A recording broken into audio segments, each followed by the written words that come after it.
Hey guys, what's going on? It's DJ. Jake. Just Jeff. What's up, everyone? It's Matthew here. I said just your name, Matt. Okay, well, sorry. It's okay.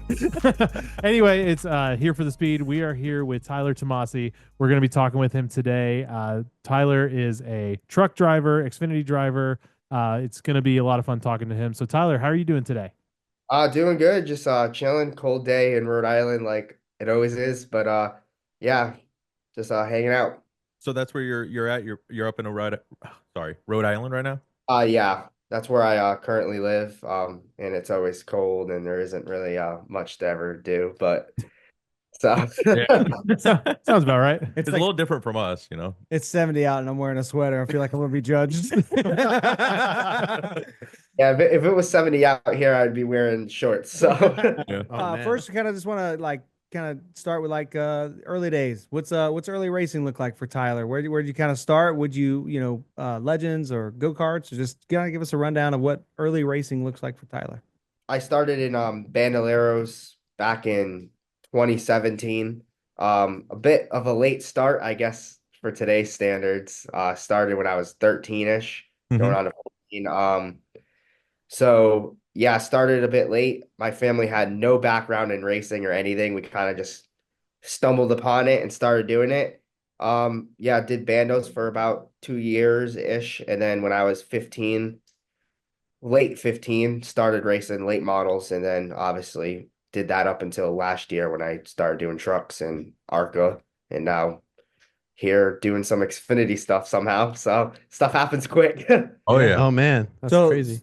When you get into racing Bandoleros, where is that, in Rhode Island or is that somewhere else? So no, that's in Seekonk, Massachusetts. It's about like 45 minutes for me.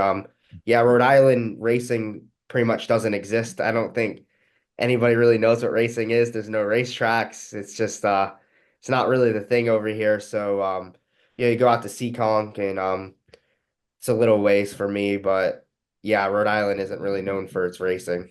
Really? Okay. So is the majority of the racing, I guess, is then in Massachusetts?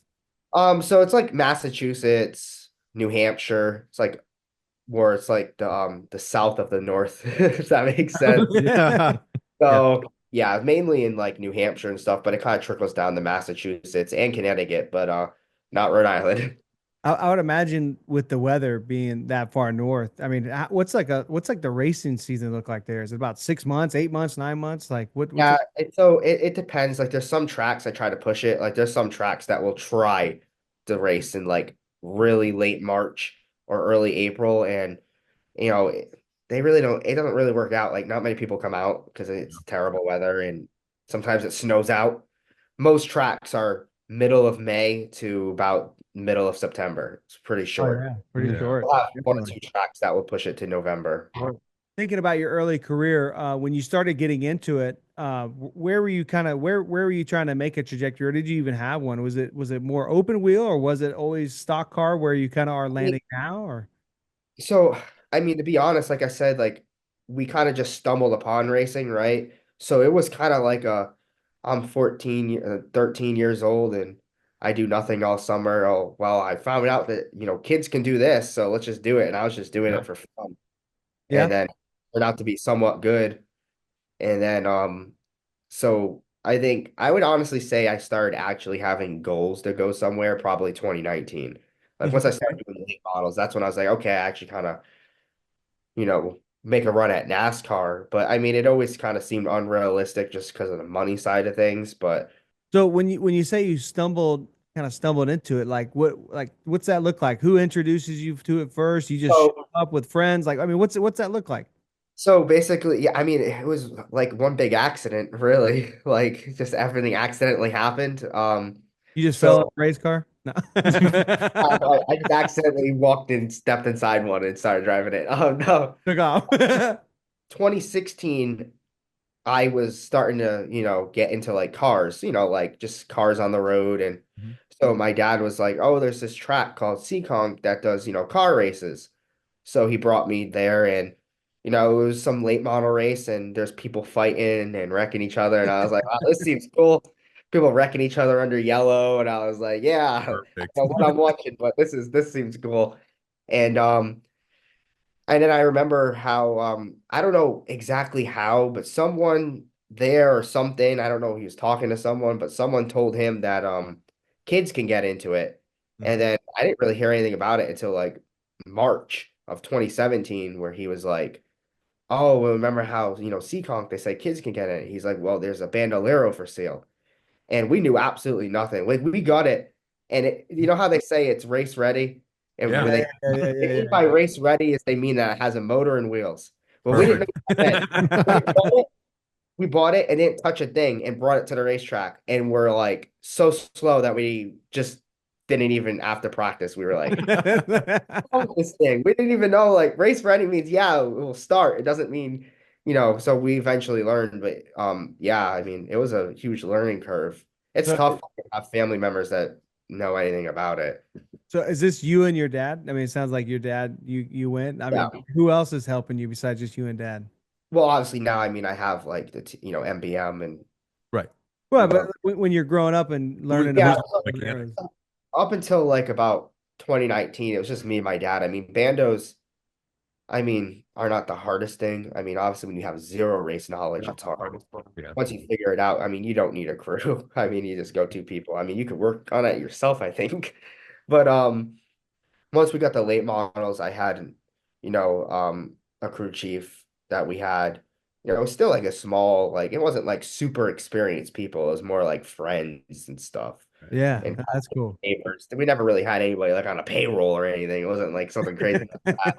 It's kind of like every week my spotter was different. Every week, I had a crew, but it was like so you never knew. Like there was a few times where it was just me and my dad, which we tried to run a tour race with just me and my dad, and that was not a good idea. Yeah.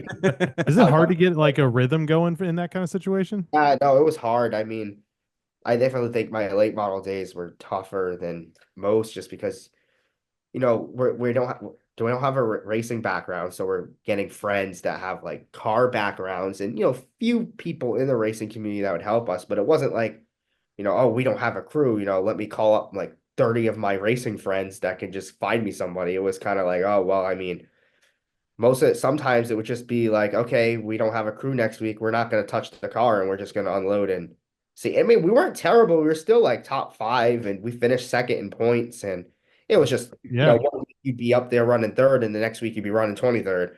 Like, Right. like just Yeah. random, little things. But it got better as the years went on. The first year was definitely a bit of a nightmare.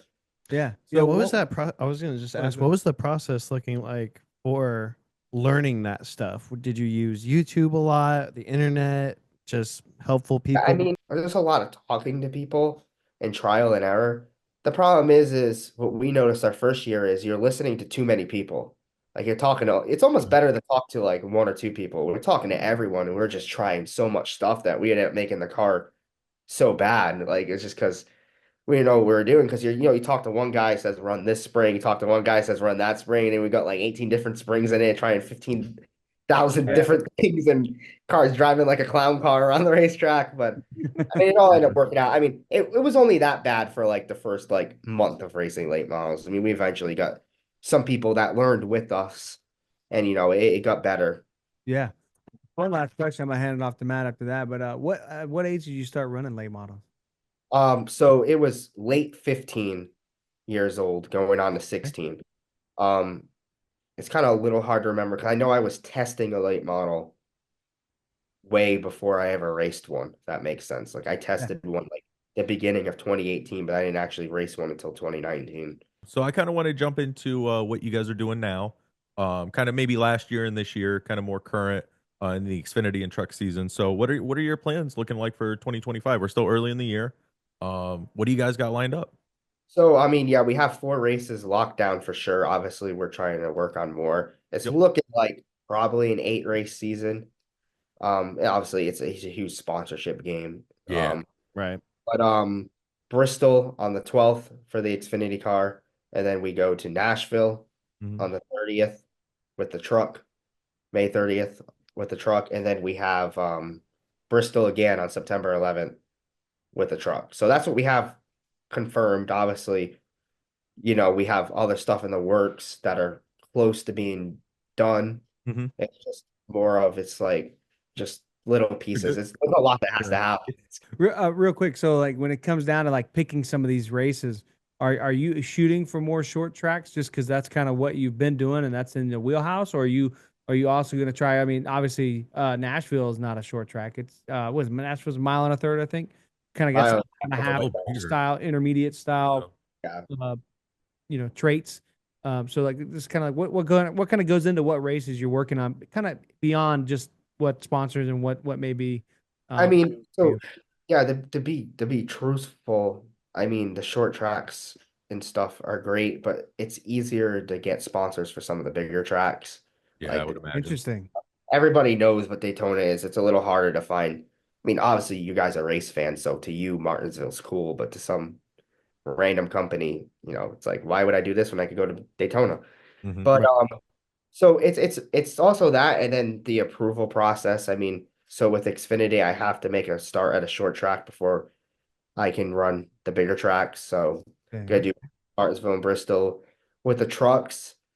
Yeah, it's more so. I mean, personally, I would run on just short tracks because I know that's where I'll get the most out of the car. But we're going to Nashville to help so I can get approved for bigger tracks, so I can go to like the Talladegas, the Daytonas. So Right. it's more of like strategy, but you're trying to balance, what's easiest to self sponsorship, but also what's going to help you be in a position where you can go run those big races. Because I could be running, next year I could be doing like 4 super speedways, and I mean, selling sponsors for super speedways is way easier than doing these other tracks. So, I think that's mainly why we're picking the races we are. But some of the races we're going to be adding on are going to be bigger tracks. It's just more of waiting to make sure that, because basically I have to run the race at Martinsville, right? So if I don't make it in, you would hate to have like hypothetically like Texas or something locked down, and then you don't make it into Martinsville, and now you can't go run Texas. That makes sense. Yeah. Yeah. Stuff has to happen first before we do that. Yeah, definitely kind of a waiting game on that. So I get it now that you explain it because like we don't know the approval process. Yeah. We kind of assumed like, oh, well, you got to run a few races to race the rest. We didn't know there was like well, I didn't know. There's like a hierarchy of like what Right. tracks you have to race to almost like unlock the next one, the next one, and the next Yeah. one. Yeah. So It's the I rating thing. yeah, basically. I rating ain't high enough yet.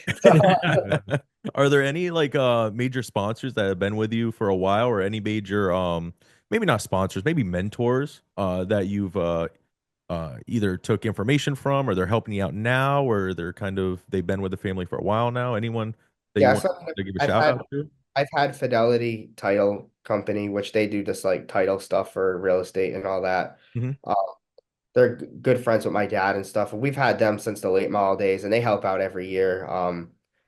So they've been with me from the beginning. Mentor wise, I mean, it's been a lot of comers and goers, to be honest, just as I kind of moved through the ranks and Mhm. all over the place. But I had this guy named Ray Cooper. He helped me during my late model days, and he actually crew chief for me in 2020, and that's when we got third in points, and had no worse finish than fifth. And that was during COVID. That was the only track open, so they got like 30 cars every week. Yeah, there Oh, you wow. go.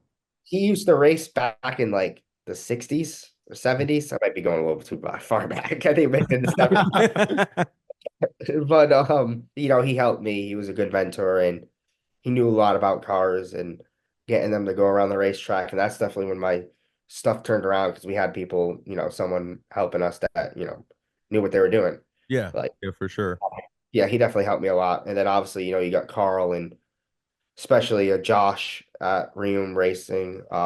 He's been helping me a lot, just trying to navigate, helping me with sponsors, helping me with, you know, not only like obviously, racing with him, but hey, what's the best choice in Xfinity for the budget I have, or Right.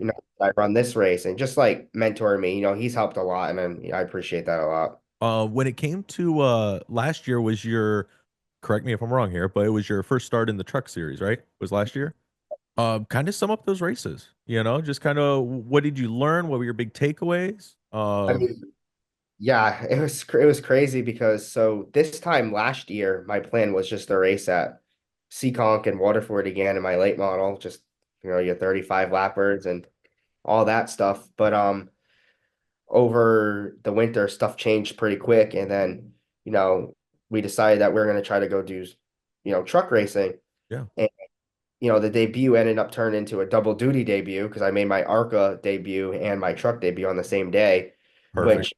so I went from running 35 laps to go do 400 and make 2 National Series starts in the same exact day, which was crazy. It couldn't have gone any better. We finished both races and had a good time.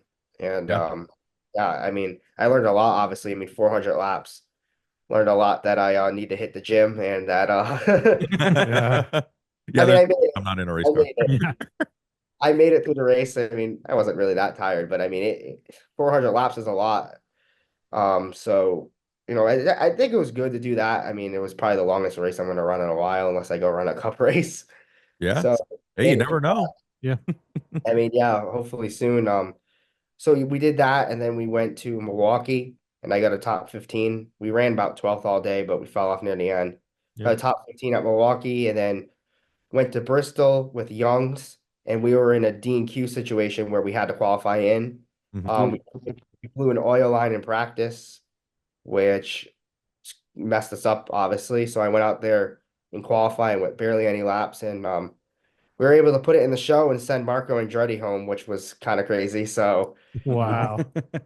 There you so Wow. that's why That's obviously when you go to a place you've already been to, those like pre-practice nerves aren't there because Yeah. what Yeah. so There's some you comfort there. You kind of know what to expect in the car or truck, Bristol threw me off guard the first couple of laps in practice, the 7 lap cut. That place, that place is a lot on your body, like physically. The G forces through the center of the corner, it's crazy, but it's fun. It's different. I'm used to like flat half-mile racetracks, and you go to that place and you're driving it in deeper than I ever have my whole life and smashing the gas. It's like the weird feeling, but Oh, that's it's wild. One of my final questions that I really kind of wanted to bring up was: is there any takeaway races that you remember vividly?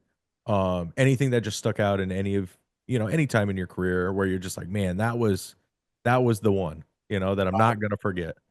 yeah, maybe not for all the best reasons. It was Uh-oh. a second place. Come on, give us the dirt. It's fine. Oh no, it's nothing bad. Nobody, no big wreck or anything. But what is it? It was Seekong, and this is when I was 16, and this was like my sixth ever time in a late model. And we started like fifth, drove up to the lead, led the whole thing, and then got a yellow with 2 to go. Hmm. Um, I'm leading the whole thing, and we come out of four. The guy moves me up the racetrack, and then we have a photo finish like as close as it can possibly be. The camera shows me ahead, Uh-huh. but since we're at short tracks and we go off a transponder, and the transponder's at the back of the car, the transponder said otherwise. Oh, And oh God. we protested it. We tried everything under the sun. I said the transponder don't lie. I was like, the picture don't lie either. But Yeah. trusting technology. I mean, That's rough.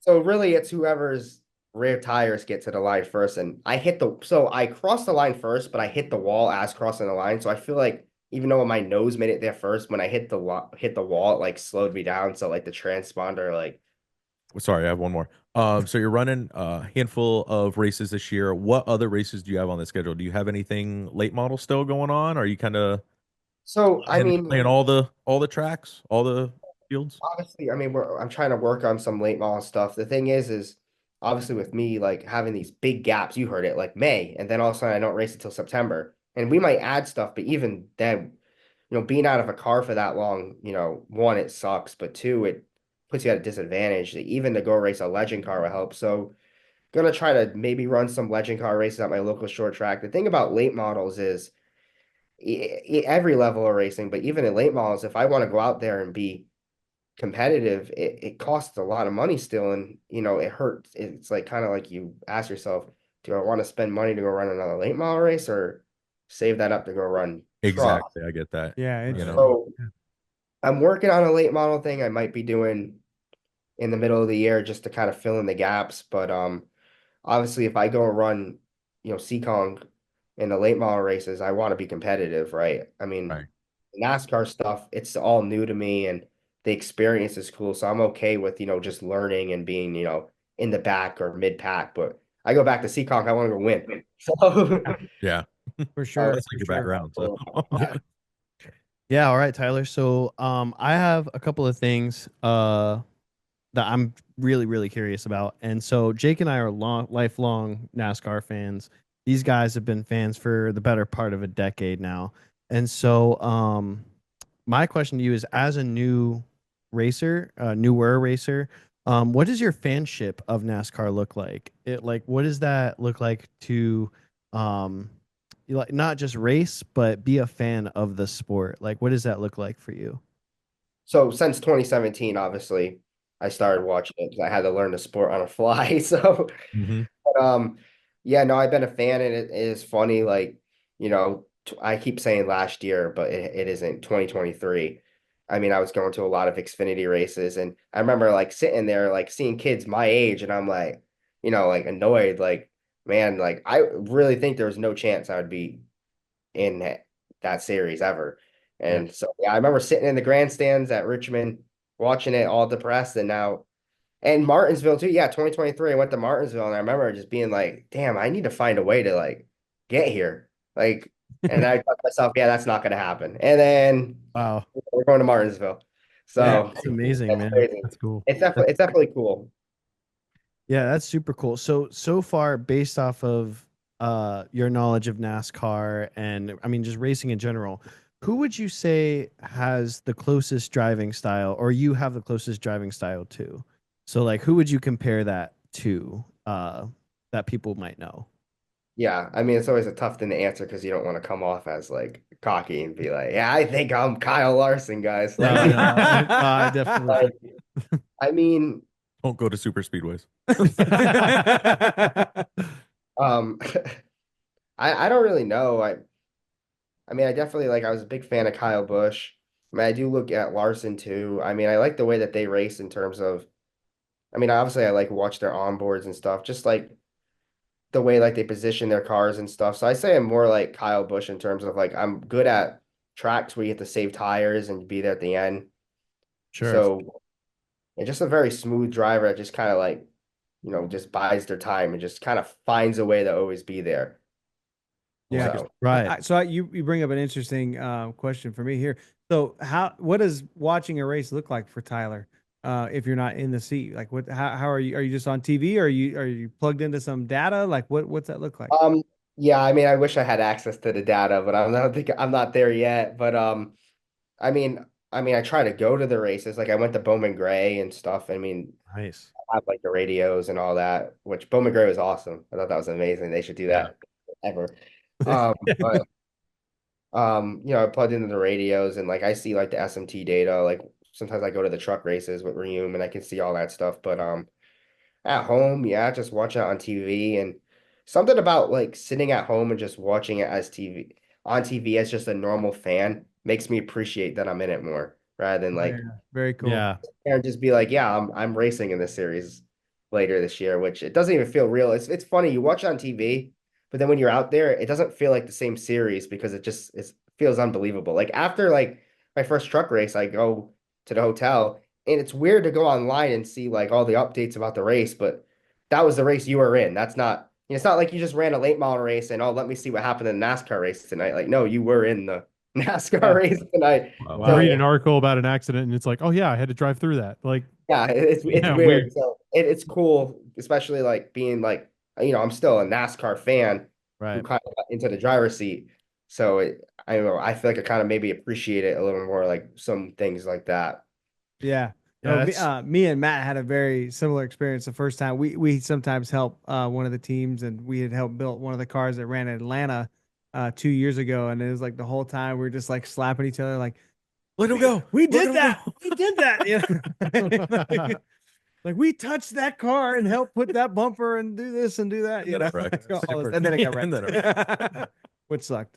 yeah. Super bad. But anyway, yeah. Well, another question I have for you, Tyler, is out of your limited experience in the top national series so far, what is your preferred series to race in as far as just the vehicle handling in and of itself? Like, what is Well, your favorite to drive? So I mean, I got ARCA and trucks to compare to right now because I Right. haven't ran the Xfinity car. My favorite cars to drive in general are still pro late models, but those things are awesome. But I think the truck I really like. The truck drove kind of like a pro late model. Um, in a way, It's fun to not drive. really. Yeah. Felt kind of similar. So I definitely like the truck, the ARCA car. I don't know. The ARCA cars are fun. They slide around, but like they just kind of I don't know. They feel kind of like sloppy and like the truck feels like it's in the track, but it's also you still have to drive it. It isn't like it's too gripped up. Like I drove a late model stock 2 times and I hated it because it's like they're big and heavy, they have no power, and they have too much grip. Like I'm good at cars where you can't touch the gas and you have to be really easy in, really easy out. Like that's what I'm good at. So any car that has stupid amount of grip, I'm horrible at. Like I like cars that are on edge. I think that's why Xfinity is probably gonna like fit my style because they're more like Yeah, for left sure. force on the edge. I like to drive off the right rear a lot, and those like high downforce cars are like all like right front, which I don't really like. I hate driving off the right front. I'm bad at saving the right front, but I'm really good at saving the right rear. But that's because of the short track stuff with like late models. You're on the right rear, like Seekonk, you're constantly turning. Like there's not even a straightaway. I mean, it's all right rear tire, and that's why I'm so good at it. So I'm learning. Like Nashville's, I think, is going to help me learn like how to drive a car with a lot of downforce, saving right front tire. So I got to learn it. It's just that's not my favorite thing to do right now. Yeah. Yeah, that makes a whole lot of sense. Definitely a learning curve. Yeah. Oh yeah. Oh yeah, for sure. One thing that I guess like gets overlooked in this industry a lot is what are some of the things that maybe you didn't know or surprised you about the back end of the racing industry, like as far as like team operations and things of that kind of sort. What are your thoughts on that, and what have you learned so far? I mean, I think I was just surprised about how like friendly everything was. Like it's not as sweaty as I thought, if that makes sense. Like I thought it was gonna Yeah. be like very like like uptight. Right. Like when you're there in person, like TV makes it seem like a big serious deal. And don't get me wrong, I mean it is NASCAR serious, but like everyone's really nice. I mean, it kind of feels like you're like just any other racing series. Like when you're there, it doesn't feel like, oh my God. I mean, maybe like at Nashville it might when you're going 180 into the corner, but I mean, just how nice everybody is and just like, how like even though it's high level racing, it's still racing. Like I always thought it would feel like completely different and be like feel like alien to me, but you're out there. It's just like it's just racing. Like it's just surprised me at how like it just feels normal. Yeah, that makes a lot of sense. From our perspective as fans, like when we go to Daytona every year and we go into the garage section and we, are looking at people watch their car, work on their cars and stuff like that. Everything's so serious and secretive and Oh yeah, the like crew chiefs do all not this and look that that, and friendly. it's very frowned upon to like, act a certain way, I guess. So that's very interesting to hear from that perspective, from the perspective of a driver. So yeah, Yeah. but so as far as the foreseeable future, what if you were to map out the rest of your career, or maybe the next couple of years, what does that look like to you? What are your goals? Where you want to run really well at? Is there a time frame you're looking at, or anything of that sort? So I mean, I kind of look at like a 5 year time frame, I guess. Like I'm a little older, so I don't have much time. But I mean, I look at it like I'm trying to enjoy the experience and try to like view it as okay, this is my only opportunity to make sure I, have fun. I just look at it like every year, just do more races than the other. Like try to every year be in a little bit better cars and run more races. Like, okay, last year I did 4. This year I at least matched that number, but I'm looking to do 8. And Right. next year, maybe be in a better car and do 10, 15 races. Like Yeah. obviously the goal is like anybody else to be in the best car in the top series and go win. I mean, obviously, but realistically speaking, it's just keep doing more races, build relationships with sponsors, and have more consistent money coming in and more consistent, like, okay, I know every year I'm going to at least run 10 races. Not, I have no idea whether I'm going to run 1 or 15. Like, you know what I'm saying? Like, try to Sure. get in a consistent spot where I can, know what I'm doing every year. And then obviously full time. And then, end goal is being a top ride, obviously. Yeah, very cool. I had a question. Do you do any iRacing or any sim racing at all? Yeah, I do probably too much of it. So I'll It's never probably need too much. glasses soon.